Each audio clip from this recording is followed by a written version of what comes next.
Hey guys, this is going to be my guide to the Shugo Imperial tomb in Aion, and it's shown from the healer's perspective. You can get the quest and enter from Indiana Junction Arc. The Elios enter there at the bottom of Elios Square, at the top of the stairs. Asmos enter from Bifrost Bridge at the following location.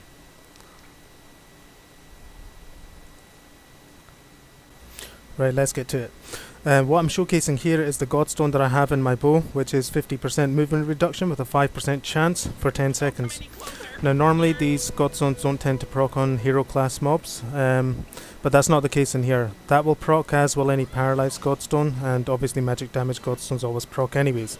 Right, and remember to change if you're the healer, this is shown from the healer's perspective, to change the loot to fabled or above and leader loot, so you don't have to waste your party's time rolling on or getting them to pass your healing items.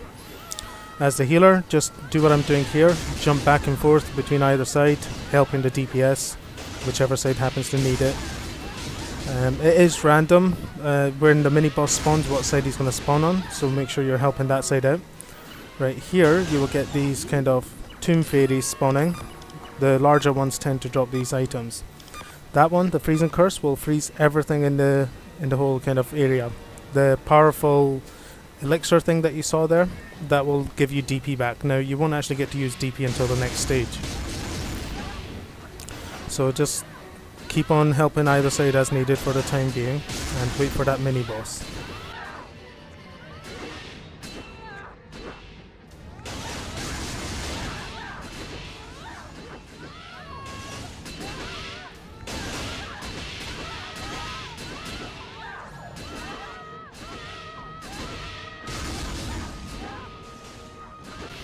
Now one thing I should point out before, okay, there's the mini boss there, but he will cast a kind of a skill that can bind you or stun you and stuff, but as long as you're about 4 or 5 meters from them, you won't get hit with that skill, and you can actually continue to use your DPS skills on them. And here it is, binding blow. So as long as you're far enough away, you don't get bound, and you can continue DPSing.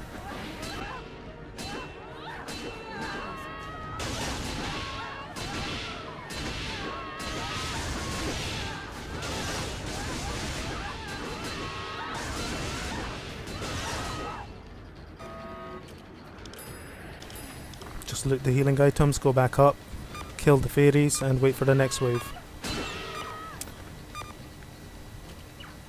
It's not quite apparent yet if you're watching what the healer is supposed to be doing other than just collecting these items. That's because this first stage doesn't really require any healing if you're doing it right.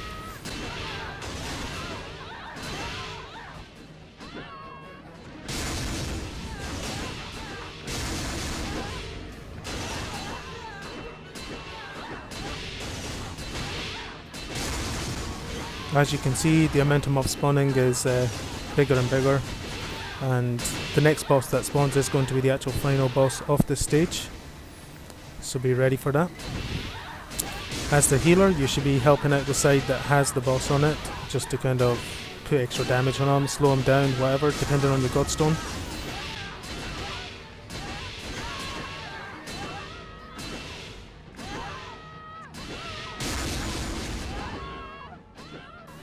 Okay, boss has spawned to the other side. I'm going to go over there, target him while doing all the AoE skills and stuff, hitting everything else in range as well, and hopefully my stone will proc. Now remember to remain out of distance for those skills so you don't get frozen or stunned or put in Aether's Hold. Sometimes after doing a skill the boss will temporarily freeze like that. As you can see there, someone's paralyzed Godstone just procced. Very helpful for saving on some healing items and things at later stages especially. Not necessarily important here, and that would be my movement reduction Godstone proccing. Allows you to just get off extra damage before he reaches it. But the damage Godstone magic ones, they're just as viable as these to be honest, and they actually proc more, and I've seen people proc them for 16-20k and things. It really helps to bring the bosses down very quickly, so those are really good choices as well.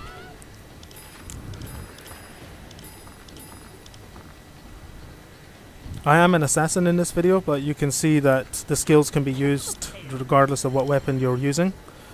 And I'm using the bow because that's the Godstone I happen to have in it. The stun Godstones, as far as I'm aware, do not work. That's what I currently have in my daggers. Right, and this stage, again, DPS will take a side each. And you now have a new skill. That's number 4 down there. You can see it's the DP skill. The DPS will normally at this stage be using DP on their own mobs, and then DPSing them down with the skills number 1 to 3. And as a healer, you've got your own little waves to contend with in the middle. They're not as big as the waves that come from the sides, but waves like this one, like these Kral grave robbers, they're quite fast. Just keep an eye on the things in case they need healed.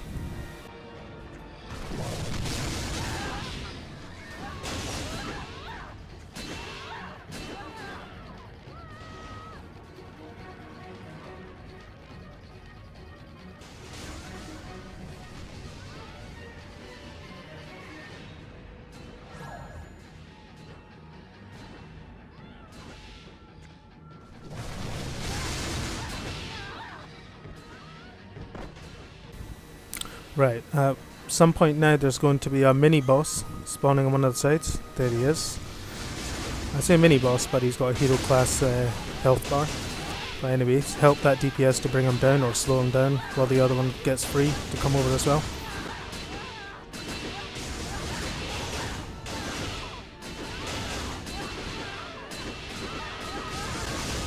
Now as you saw, my immobilized Godstone did not proc there at all to slow him down.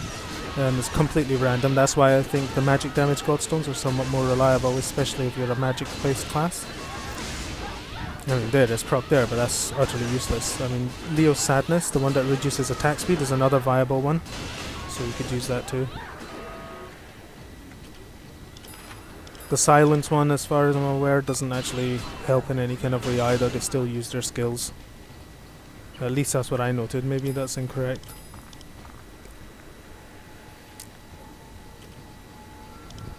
I usually just sort my items like that, so you can keep an eye on how many healing items and freezing items you have.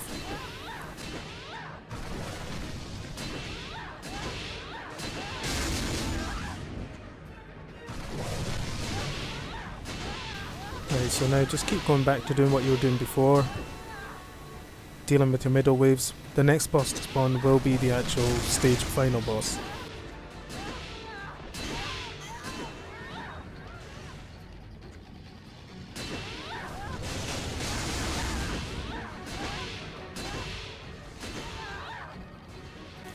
And he spawned over there.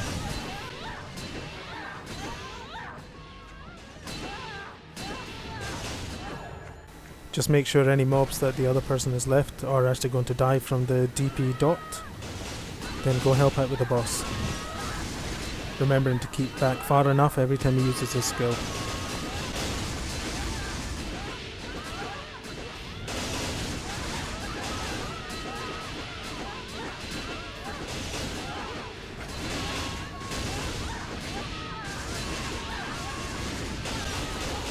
Another Paralyzed Godstone proc.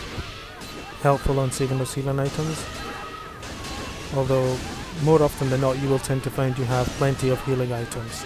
But sometimes I have had the occasional bad luck on the actual healing items and freezing items, and you don't get a whole lot. So when it gets to about 50% or so, that's when you're going to want to heal the pagoda. Just target it and activate your healing item wherever you've macroed it in or slotted it in.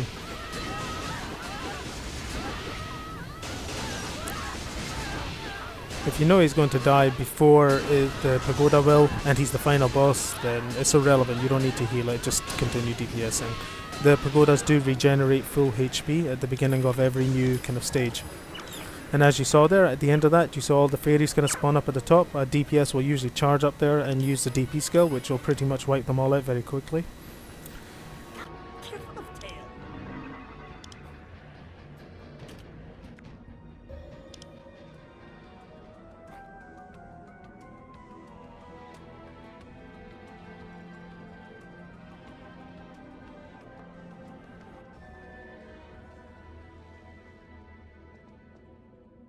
Don't come any closer. Here. Right, so in this one, you saw the two DPS take one side together because that's where the bigger waves are going to be. I run up onto this side and just DP and use skill number 3 on them. Then I'll run down, use a DP skill here. And here you will see the Kral grave robbers charging in. Make sure to deal with them. They are very fast and they will probably deal some damage to the pagoda.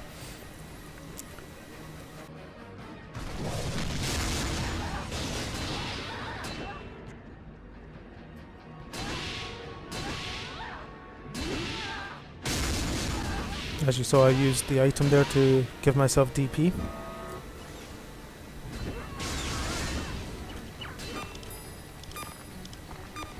The two larger fairies tend to drop these items, as small ones don't.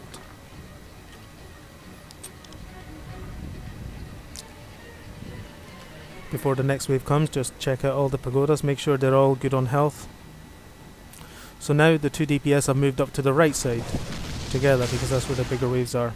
And my job is now to deal with the middle and the left side.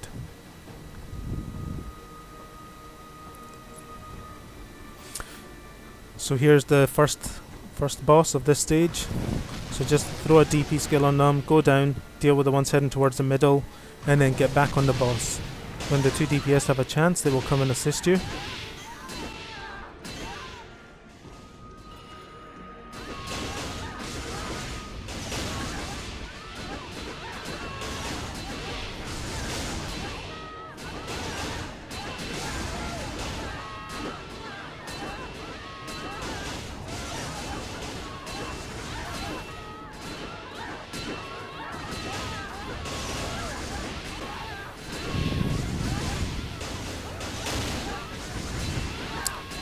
Just remember to keep an eye on the pagoda's health. It is very easy as a DPS, especially when you're doing it on multiple characters, to just end up switching off and not paying attention to it. I almost lost one before just because, well, you're doing it on multiple characters and you do tend to switch off sometimes. So again, deal with the fairies, collect their temporary items, and get ready to deal with the final wave. This is where you're going to be using majority of the healing items. Now you saw there's two different types of essence there. There's an elf essence and a powerful elf essence.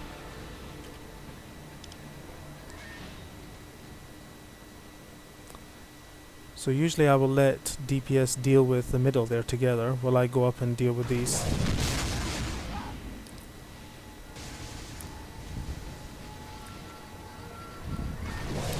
Now remember these fast ones. They usually get down there quite quickly and deal a lot of damage. There's ones coming over there as well.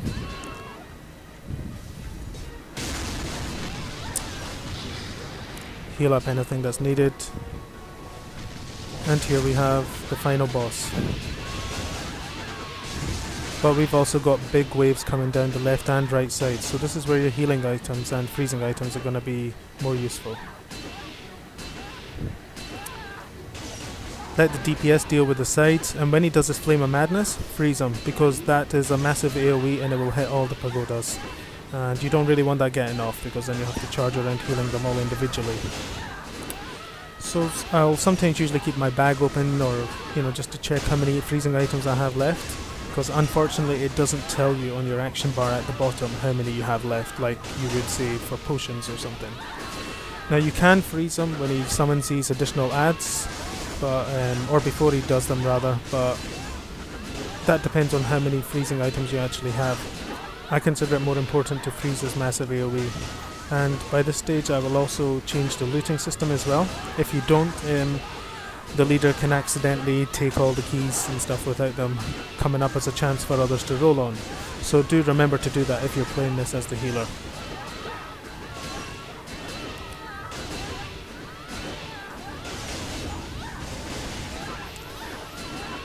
Now I'm just freezing them for the sake of it, simply because I have an excessive amount of items.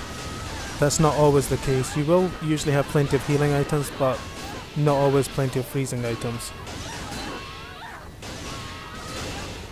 I've had runs where I've only had 2 freezing items and I've needed to use them at the very correct times when the massive waves are coming down the sides and so on. Right, so you can see how many healing items I've got left, and I didn't get enough to make a map here, but yeah, 2 golds. Everybody gets to loot one of these ordinary chest keys, same with the map pieces. usually what a group will do is create their map first to see what kind of key you end up getting in it, or medal. I got a bronze here.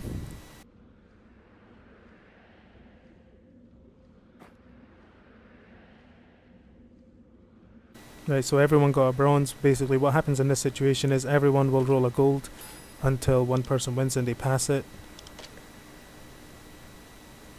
For those of you wondering what the relevance is, the gold medal tends to have kind of higher quality items in the chest, such as kind of AP items and so on. But you're still limited on what you will actually earn at the end based on the number of keys you have. So this time we only got 1 key, and unfortunately that means not a whole lot of loot. As you're about to see, even though I got the gold medal.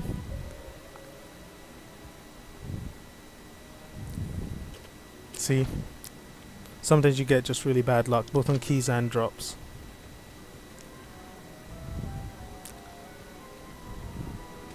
Right, well, I hope you guys found this helpful. If there's any additional information you want to ask about, sound off in the comments below, and good luck on the drops. This event's on for the next couple of weeks. Thanks for watching.